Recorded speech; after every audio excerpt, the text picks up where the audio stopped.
ଢେଙ୍କାନାଳ ସଦର ବ୍ଲକ ମଙ୍ଗଳପୁର ଷଷ୍ଠ ବାର୍ଷିକ ଲକ୍ଷ୍ମୀ ପୂଜା ଉପଲକ୍ଷେ ଆଜି ପବିତ୍ର ସୁନିଆ ଓ ବାମନ ଜନ୍ମ ଅବସରରେ ବ୍ରାହ୍ମଣୀ ନଦୀର ତଟ କମଗରା ଘାଟରୁ ସଂକୀର୍ତ୍ତନ ମଣ୍ଡଳୀ ସହ ପୂଜା ଅର୍ଚ୍ଚନା କରାଯାଇ ମାଟି ଅନୁକୂଳ କରାଯାଇଥିଲା।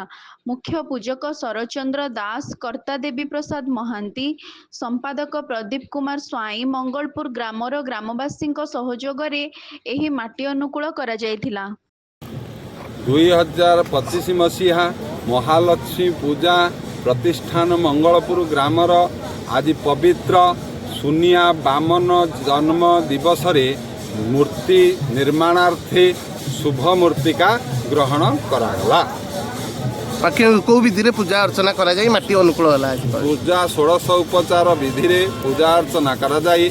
धरित्री पूजा, वरुण पूजा, गंगा पूजा सहित मूर्ति का संरक्षण करागला।